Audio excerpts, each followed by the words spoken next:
from a local perspective, maybe in a particular polling unit, you see large crowd and you decide to say that's a large turnout, but until we start counting how many people that actually voted, including voice votes and all that, okay, sizable number of people out of the 1.9 came out. Because the last election, less than 50% of the people came out to vote in the last Osun election, and of course, over all the other off-cycle election, the turnout has been abysmally low. But like I said before, Osun people are known for taking elections seriously.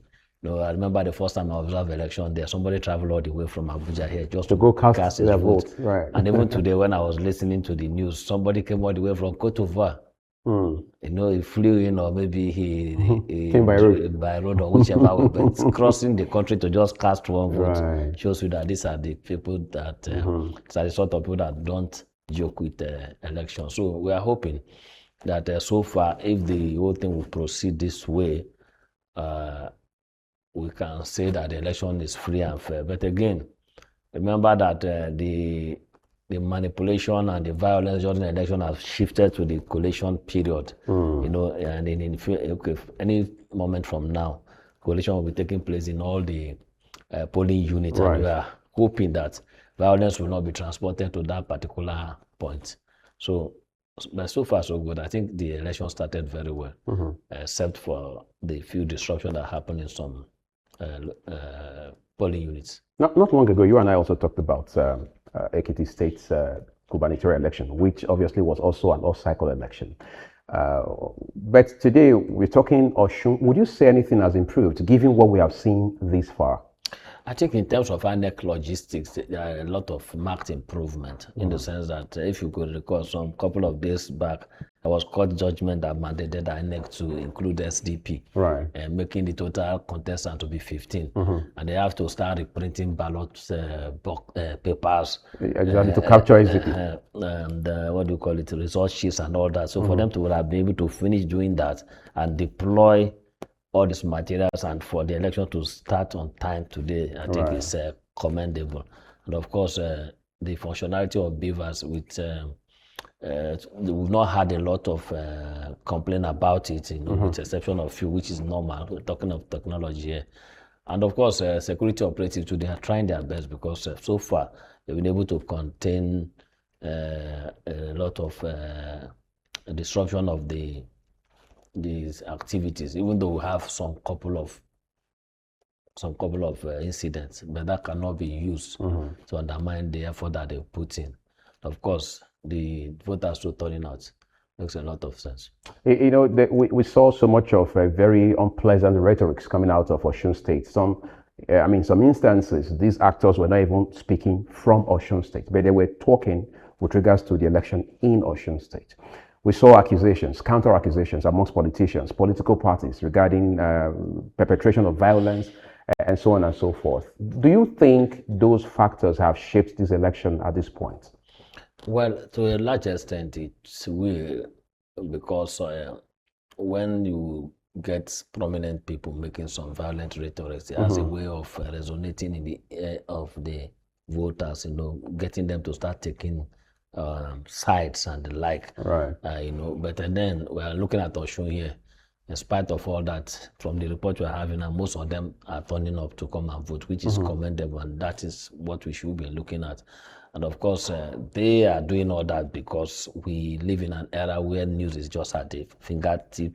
So we have some media team that their job is to spread misinformation, fake news, and disinformation and all that, which is aimed at discouraging voters from coming out, or which is aimed at discouraging other stakeholders from performing their duty properly. So, to a large extent, yes, from the news sphere, it will affect it, but in reality, I think people are getting to know that there's a difference between what you hear from the news and what is happening on ground. So it's only people that are on ground are able to say, okay, yes, this violent rhetoric and everything is taking effect. Apart from that, I think it's what politicians are known for, and they do this and get away with it because, like I always say, we have beautiful laws, but when it comes to driving those laws and implementing it, becomes a problem.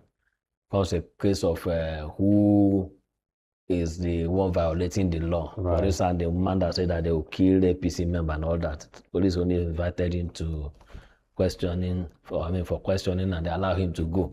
In some places, if it were to be some not so important person, I don't think the person will get away. Maybe the person will still be in police custody till today. When you look at all of these things, good or bad, right or wrong, I mean, whatever the case may be, how would you say, I mean, by your own assessment, they will have implications for 2027 general election?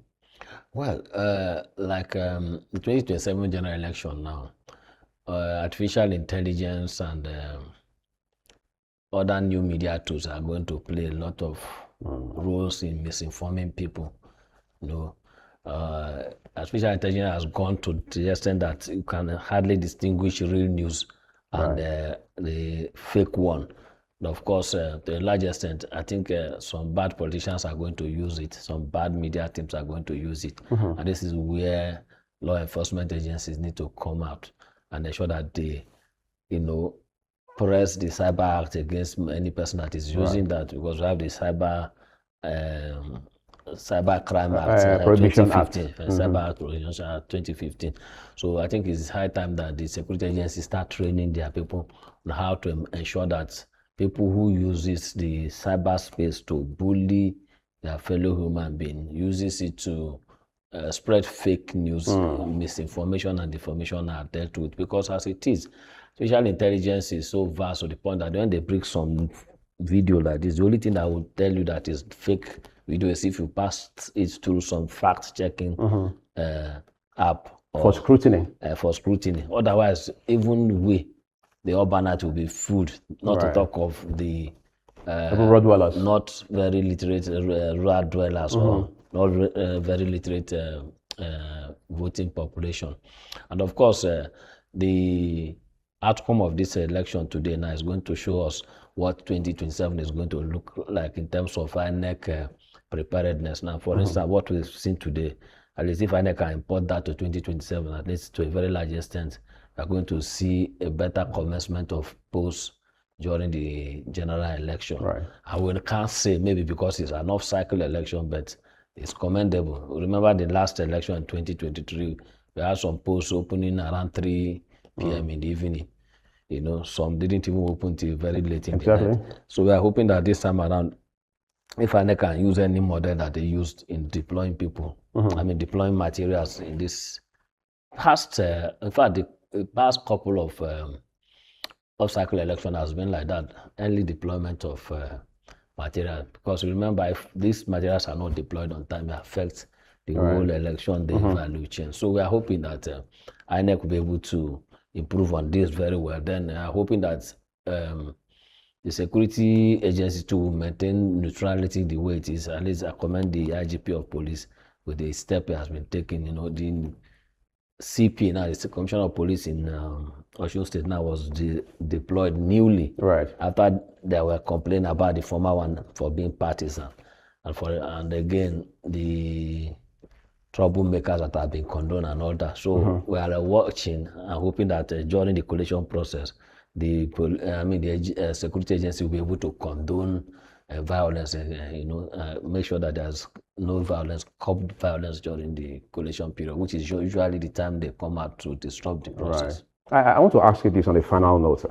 We've heard allegations quite on a disturbing scale about this, again, phenomenon of vote buying. At some point, we heard it was between the Accord Party and the APC.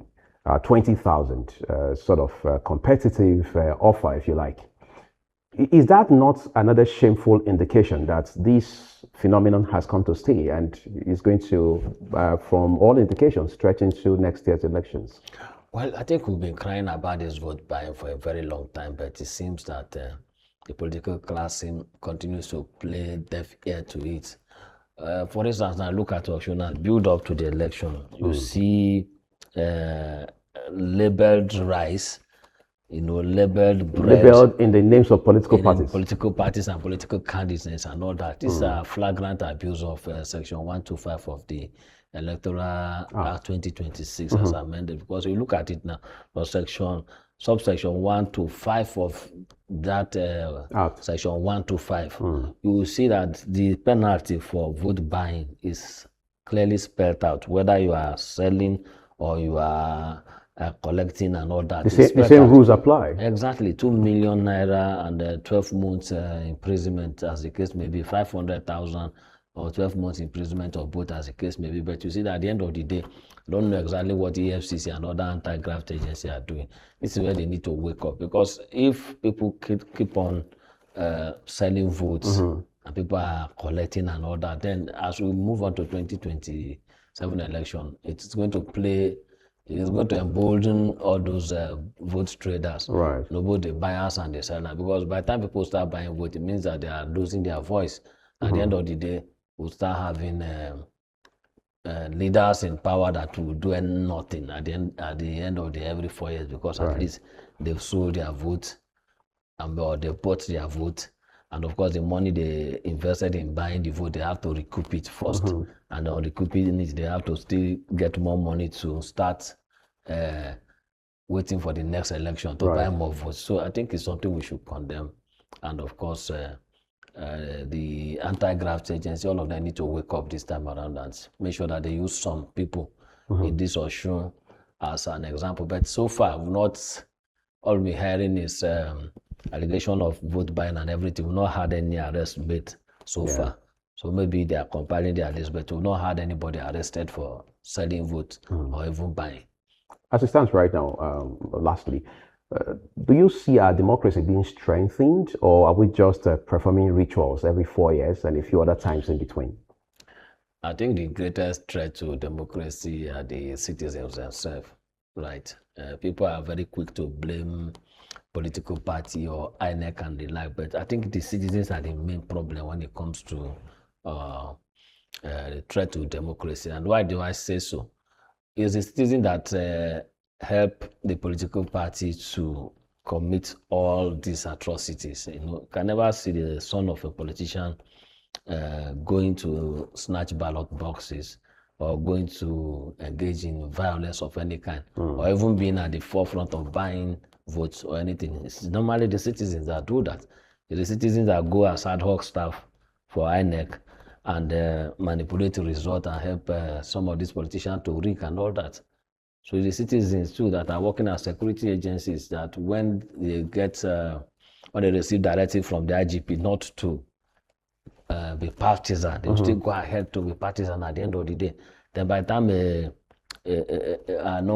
rogue leader emerges as a leader, people will now come out and be complaining that the country is hard and all that. So the citizens need to ask themselves if they really want this democracy to live. It's in our hand, because the authority to govern comes from the citizens. The citizens that gives the people in power the authority to govern. So until we repent and start looking at the right thing, doing the right thing, and of course ensuring that we don't allow politicians to have their way, we'll keep on suffering like this.